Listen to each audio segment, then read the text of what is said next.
Oscar Freisinger, merci de nous recevoir dans votre bureau. Alors, tous les Français vous connaissent, mais néanmoins, tous les Français ne savent pas aujourd'hui quelle est votre fonction. Est-ce que vous pourriez nous dire aujourd'hui ce que vous êtes devenu comme personnage politique important en Suisse? Bon, ben après 12 ans au Conseil national, qui était en fait le Parlement, l'Assemblée nationale suisse, si on veut, j'ai été élu ensuite 2 ans avant de terminer ce mandat au Conseil d'État valaisan. Le Conseil d'État, c'est le gouvernement, l'exécutif de ce canton. Il y a 5 membres. On en a 26 de ces gouvernements suisses. Et vu que c'est une confédération, il n'y a pas de hiérarchie commune, canton et confédération du même type qu'en France. À chaque niveau, il y a des prérogatives qui sont réservées à ce niveau.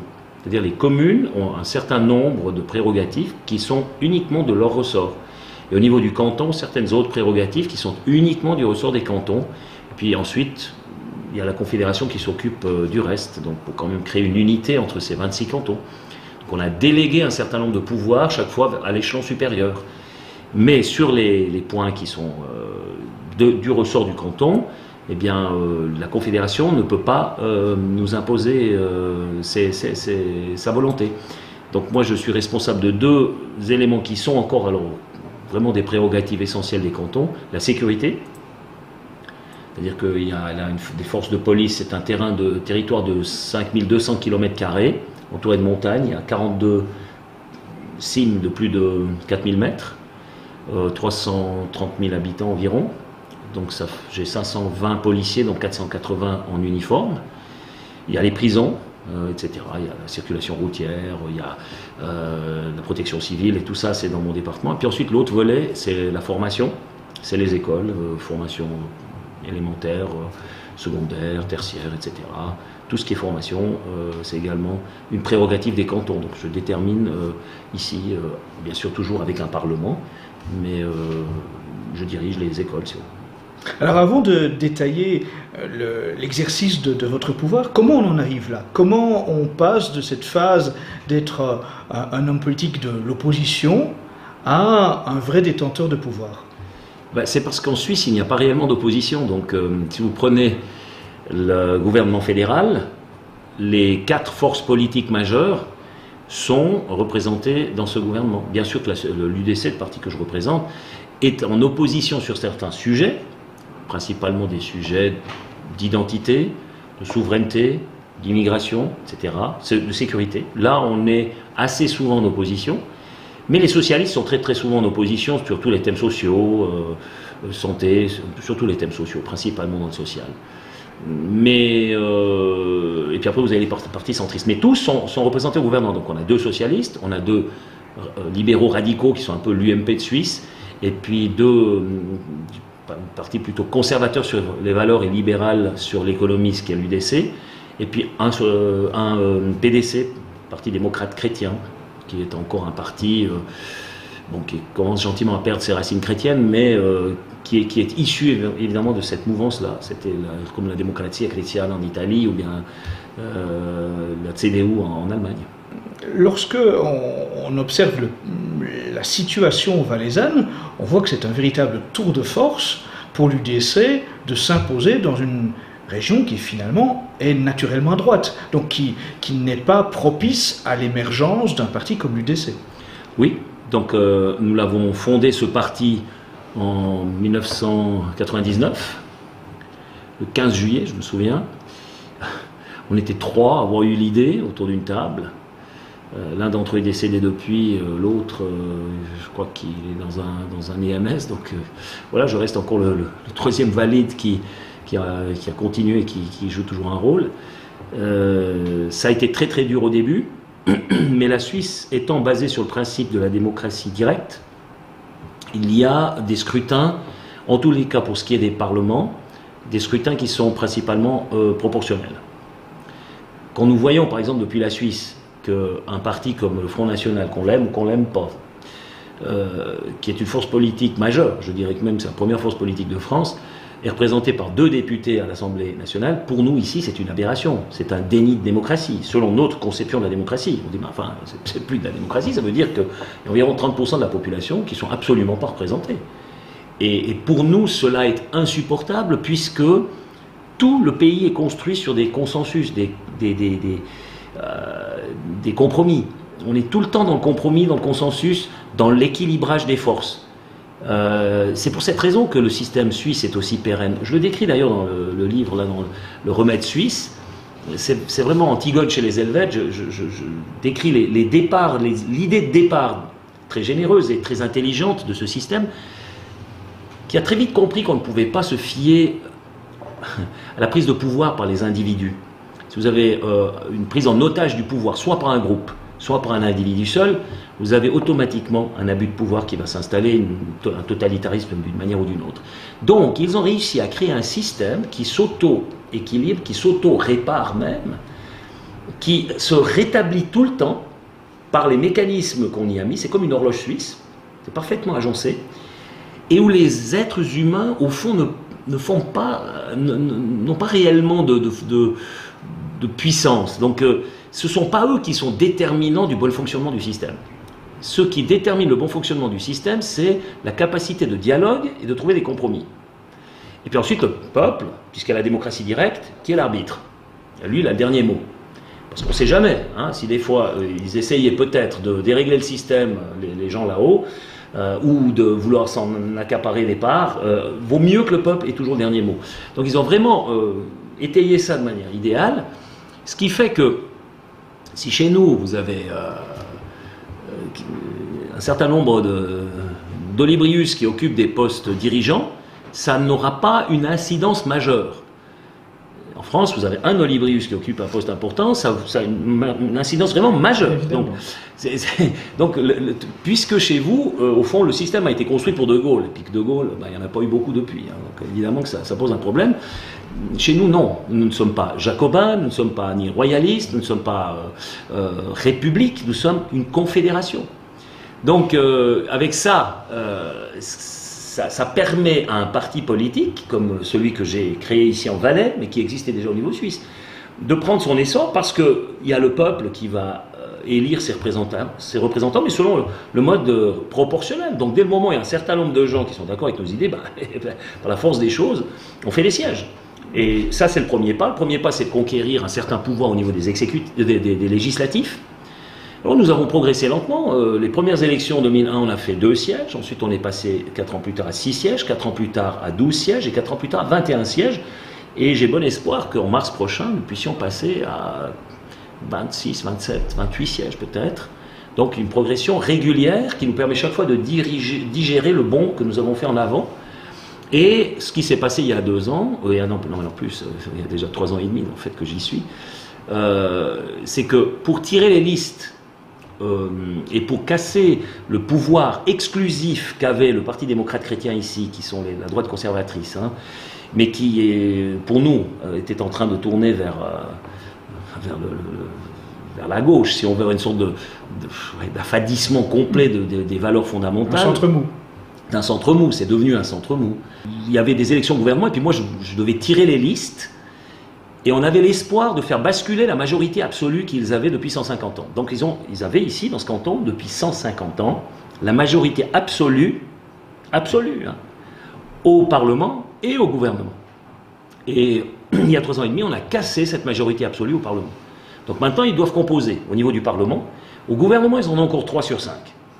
Mais alors, la grande surprise, ce fut que mon élection, donc j'ai piqué le siège alors aux radicaux libéraux, mais parce qu'eux, ils ont fait une campagne un peu idiote contre moi, et finalement, c'est eux qui ont payé la facture. Et croyant s'attaquer au maillon faible, ils sont en fait attaqués à celui qui était le plus fort. Parce que personne n'avait vraiment perçu l'impact de mon soutien populaire. Et j'ai réussi à faire un résultat qui était le meilleur. Donc j'ai sorti largement devant les autres.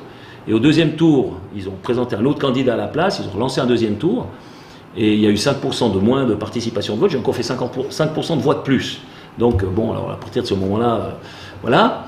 Ils se l'ont tenu pour 10 sur un certain temps, mais je dois dire que dans l'exercice maintenant de mes fonctions, je constate une chose, c'est que le peuple, je l'ai toujours derrière moi, il n'y a pas de problème, la grande masse, je n'ai pas trop de crainte, parce que je fais mon travail, je n'ai jamais trahi mes principes, je n'ai jamais changé, je suis toujours resté celui que j'étais, et je me bats toujours pour les mêmes choses.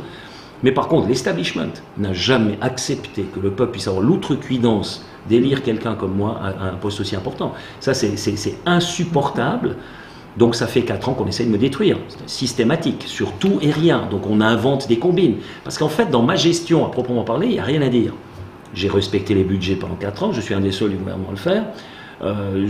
Sans que tous les écoliers et puis les profs soient sur la place de la Planta à faire la révolution, j'ai réglé un certain nombre de dossiers qui étaient très importants pour le canton, que mon prédécesseur n'avait pas réussi à résoudre, je les ai résolus. La sécurité du canton du Valais est la meilleure de toute la Suisse romande, et dans les meilleures de toute la Suisse, donc au niveau de la police ça fonctionne aussi. Ils sont très ennuyés, alors ils m'inventent des trucs, ils montent en épingle des polémiques qui n'ont pas de substance, mais la substance est donnée par le volume des médias qui sont les relais, parce que nous avons des médias de gauche par ici.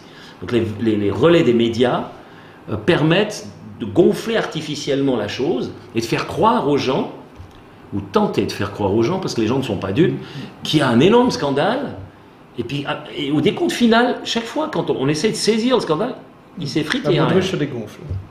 C'est une technique qui est utilisée, mais c'est un peu la grenouille, là, vous savez, c'est qui veut faire qui veut être bœuf, là. Alors, justement, avant d'arriver ici à votre bureau, on a fait quelques pas ensemble dans la commune. C'était frappant pour nous de voir la popularité naturelle qui se dégageait, les gens qui allaient facilement à votre rencontre, le contact spontané qui existe entre la population et vous. Quelle est la recette? Est-ce que la recette, c'est le parler vrai? Est-ce que c'est autre chose? Qu'est-ce qui fait cette caractéristique si évidente qui permet à l'UDC de s'imposer dans un paysage politique qui n'était pas gagné d'avance? C'est clair qu'il y a des vecteurs importants, d'abord liés au système. Dès le moment où vous avez un système confédéral, un système avec la démocratie directe, où le politicien est obligé de justifier tout le temps ce qu'il fait, parce qu'il y a des votations populaires systématiquement sur presque tous les objets, des référendums ou des initiatives. Donc il est tout le temps obligé de justifier son action. Il est obligé d'être au contact avec la population, parce qu'il doit convaincre. Et c'est le peuple, le souverain, c'est pas une quelconque élite qu'il faut convaincre, c'est pas quelques députés qu'il faut convaincre, c'est passer la moitié du peuple. Donc ça déjà, c'est systémique. Vous êtes obligé, sans parler aux gens, de vous adresser aux gens, d'essayer de les convaincre, d'avoir le contact avec les gens. Et puis la deuxième chose, alors c'est un facteur plutôt personnel. Comment dire, j'ai pu réussir cette incroyable progression politique, que ce soit individuelle, que ce soit collective, par le fait que j'ai compris très très tôt que les médias, même s'ils vous sont hostiles, ils ont besoin de vous, parce que dans un bon film, il faut un bon méchant. Si vous n'avez pas le méchant comme Punching Ball, le film, il ne vaut rien. Donc, si vous voulez de l'audimat, il fallait inviter Hannibal Lecter. C'est moi qui jouais ce rôle de Hannibal Lecter de la politique, du repoussoir de la politique, donc l'ennemi, le méchant. On m'envoyait souvent 5 adversaires en face, j'étais seul contre 5. Et vu que j'ai une certaine rhétorique, une certaine capacité de rebondir, un certain humour, une certaine autodérision, enfin, je bénéficie, je ne sais pas pourquoi, mais enfin, peut-être aussi parce que je suis un littéraire. Souvent je m'en sortais largement, puisque quand il y en a 5 qui vous attaquent, vous avez 5 fois plus de temps de parole, puisque vous pouvez chaque fois répondre à chacun. Dès qu'ils vous attaquent, ils sont obligés de vous donner la parole pour répondre. Donc je suis devenu un phénomène médiatique, et par les vrais. C'est-à-dire que tout ce que les autres voulaient cacher, toute la merde qu'ils voulaient mettre sur le tapis, je le disais clairement. Et puis j'avais le sens de la formule, je sortais des formules assez intéressantes, comme ça, qui évidemment appâtaient les journalistes, croyant que j'avais passé la ligne, ils la mettaient en exergue, mais en fait le peuple disait, enfin, c'est bien dit, puis il a raison, quoi. Puis tout le monde se fendait la gueule. Ce qui fait que, devenu un phénomène médiatique, j'occupe la sphère privée des gens par l'élément cathodique, par la télévision. Donc je suis au fond tous les soirs quelque part chez eux. Et le Suisse se reconnaît en vous. Bah oui, alors quand ils me voient dans la réalité, ils me tutoient. La plupart des gens, quand ils me rencontrent dans la rue, même des gens que je n'ai jamais rencontrés de ma vie, que ce soit dans le Haut-Valais, en allemand ou ici, me tutoient. Et salut Oscar, j'ai jamais vu la personne. Je ne m'en offusque pas, c'est normal, c'est banal, il y a même les Africains, eux ils me disent Monsieur Oscar, c'est sympathique, ils mettent le monsieur devant, mais enfin, donc cette proximité est très très forte, et elle est due aussi à un autre vecteur, c'est que je suis parfaitement bilingue. Je suis je parle 4 langues, enfin 5 avec le dialecte haut-valaisan, mais je parle le dialecte des Hauts-Valaisans, parce que c'est un dialecte allemand particulier. Donc je parle comme eux. C'est pas encore le Hochdeutsch qui fait artificiel dans le Haut-Valais. Non, c'est vraiment leur idiome. L'italien, évidemment, je fais souvent des débats aussi au Tessin. Donc, ensuite, l'envergure internationale que j'ai prise avec l'initiative, surtout sur les minarets, mes déplacements, les conférences que je faisais à Munich, partout, sur le net, vous n'avez pas de frontières.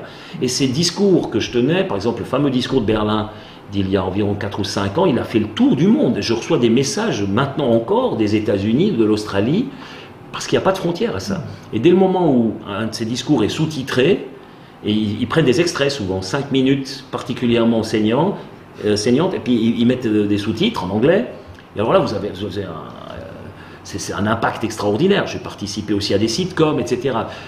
Disons que le monstre est multiforme. Nous sommes dans un monde baroque. Le monde baroque, c'est le monde du trompe-l'œil, de l'illusion, du mensonge. Alors, on peut décider de dire, bon, si c'est le mensonge, moi je ne joue pas à ce jeu-là. D'accord? Vous ne jouez pas à ce jeu-là, vous n'existez pas. Ou alors vous vous dites, ok, je danse avec le monstre, je ne trahis pas le fond, mais sur les formes, vous voulez jouer? Jouons. Alors, je suis joueur, je sais que le monstre, il est terrible, il peut vous abattre, il peut vous détruire, mais jusqu'à maintenant, j'ai réussi à danser avec ce monstre sans qu'il puisse me dévorer. Alors, vous êtes donc au pouvoir. Dans la sécurité, qu'est-ce que ça signifie? Quelles sont les réformes visibles? Qu'est-ce qui fait la différence entre l'avant et l'après Oskar Freisinger? Actuellement, on est en deuxième lecture d'une loi sur la police qui va réglementer très clairement le statut des policiers, qui leur donne plus de possibilités d'action dans le terrain pour les investigations et tout ça, tout en préservant les droits des citoyens à travers toujours un contrôle judiciaire, mais quand même, la police obtient là des moyens de lutte contre des formes de violence et de terrorisme qu'on ne connaissait pas. Lorsque la dernière loi a été promulguée, c'était en 1953, donc il est temps quand même d'essayer de revoir cette loi. Ensuite, c'est juste le fait que le chef de la police sait que lorsqu'il agit de manière déterminée, le politique qui est au-dessus de lui va le suivre. Donc je ne vais pas me désolidariser, je ne vais pas le lâcher. Il sait qu'il peut compter sur moi. Donc nous téléphonons pour les décisions importantes et ça se passe en 30 secondes, 1 minute. Je pose juste une question si des fois j'ai un doute. Si des fois c'est vraiment problématique, je consulte encore mon secrétaire général, mais les décisions se prennent extrêmement vite. Et ça, alors ils apprécient, mais énormément, parce que si vous avez quelqu'un qui est plutôt de gauche dans la même position, ça sera hésitant. Si les policiers ont agi de manière un peu trop déterminée, il va se faire tirer les oreilles. Le commandant se retrouve tout à coup seul à devoir assumer les choses. Le politique se lave les mains. Moi non, je prends la responsabilité. Ma police, je lui fais confiance. Et à ce moment-là, j'assume. Et avec le chef de la police, par exemple, le tir de dernier recours, c'est entre le chef d'intervention, le commandant de la police et moi qui prenons cette décision. Si un jour il y a une prise d'otage, etc., je suis partie prenante dans la décision. Alors que ça, les politiques d'habitude, ils font pas. Ils se cachent, ils laissent faire le terrain, puis après ils regardent. Si c'est un succès, c'était eux. Si c'est un échec, c'était pas eux. Je trouve ça très court. Donc, si on est élu par les gens, si on est plébiscité par les gens, c'est pour prendre des responsabilités, c'est pas pour les fuir. Et je constate beaucoup trop souvent que l'Europe est malade de la lâcheté de ses politiques. Et cette lâcheté, je peux la comprendre, elle est liée aussi à la langue de bois. La langue de bois n'est rien d'autre qu'une armure, c'est une protection. On reproche aux politiques de faire de la langue de bois, mais pourquoi? Mais parce que vous savez bien le poids des mots. De nos jours, on ne détruit plus quelqu'un physiquement, on le détruit par l'image. Vous détruisez son image. Vous faites comme Ceausescu faisait avec ses opposants en Roumanie. J'ai un ami roumain qui m'explique et qui me dit, tiens, c'est marrant, j'avais quitté la Roumanie, je croyais arriver dans l'Europe libre, et puis je m'aperçois qu'en Europe, on commence à utiliser les mêmes moyens qu'utilisait Ceausescu, sans même s'en rendre compte. C'est une sorte de totalitarisme plutôt soft, où vous avez une sorte de pilori qui est numérique. C'est un pilori qui est d'autant plus dévastateur, et vous allez mais fracasser quelqu'un sans que la moindre culpabilité soit avérée. Et le jour où il va être disculpé, ça n'intéresse plus personne, il y a un petit entrefilet, le mal est fait, son image est détruite. C'est le système habituel qu'on utilise, évidemment avec souvent cette accusation liée au nazisme, au fascisme, etc. Et ce qui est paradoxal et que je constate dans l'Union européenne actuelle, je suis allé en Allemagne dernièrement, c'est que ces gars qui s'appellent Antifa utilisent les méthodes des SA allemands de 1932. Donc ils font exactement la même chose. Dès que l'AfD veut se réunir, ils viennent, ils leur percent les pneus, brisent les pare-brises, ils détruisent les vitrines des lieux où ils se réunissent, ce qui fait que plus aucun tenancier de salle ou de restaurant ne veut leur mettre à disposition les locaux pour une réunion. Donc la dernière fois que j'y suis allé, nous sommes allés très à l'extérieur de Essen, dans une sorte de restaurant Landgasthaus près d'une rivière, près de la Ruhr, mais quasiment dans la jungle, quoi. Puis j'aurais dit, mais vous n'aurez pas pu faire ça plus au centre. Non, mais t'es fou, parce que si les Antifa, ils ont vent de notre réunion, ils viennent tout casser. Je dis d'accord, mais ici, ils savent aussi qu'on se réunit. Oui, non, on a invité que nos membres, on n'ose pas faire une invitation publique. Ah, donc dans l'Allemagne moderne du XXIe siècle, on n'ose pas démocratiquement inviter un élu d'une nation d'à côté pour venir faire une conférence, qui était une conférence assez large sur la démocratie en Europe, avec tout ce que ça implique. Mais bon, bref, c'est une conférence politique. Après, on peut être d'accord ou pas, mais enfin, bon, ils n'ont pas invité un quelconque Breivik, quand même. Donc c'est le développement du fascisme rouge. Mais oui, parce que alors, ce qui s'est passé, c'est que je leur dis, bon d'accord, ils vous cassent tout, puis ils ont dit, on trouve plus de salle à l'intérieur. Mais ici, alors, pourquoi cette personne-là, elle vous a accueilli dans son établissement? Ils disent, bah, c'est normal, c'est un Croate. Je dis, comment ça, c'est un Croate, ça veut dire quoi? Bah, c'est la mafia croate est crainte par les Antifa. Donc eux, ils ont un système qui fait peur, donc ça nous protège. Ça se fait respecter. Les Allemands, chez eux, pour pouvoir se réunir démocratiquement pour entendre une conférence ils doivent être protégés par la mafia croate contre les Antifa qui prétendent combattre le fascisme par des méthodes fascistes. Ça, c'est l'Europe libre d'aujourd'hui. Alors, c'est ce qui fait que j'ai osé, sur la place rouge, il y a quelques mois, dire que je me sentais beaucoup plus libre dans l'univers de Poutine que ce que je me sentais dans l'Europe occidentale actuellement. Et je peux le prouver. C'est un fait. Je risque beaucoup moins là-bas que ici, dans une quelconque ville où il me faut des systèmes de sécurité pas possibles pour pouvoir parler. Je me souviens quand je suis allé à Paris, là, cette fameuse manifestation, là, il y avait 1000 personnes dans la salle, c'était les assises contre l'islamisation. Mais ils sont venus me chercher à la gare, ils étaient 5 ou 6 avec des pare-balles, des gilets pare-balles, ils m'ont foutu un gilet pare-balles. Mais c'était absolument ahurissant, quoi. Bah, j'étais à Moscou, j'ai rencontré différentes personnes, j'ai pas eu ce problème, donc je comprends pas.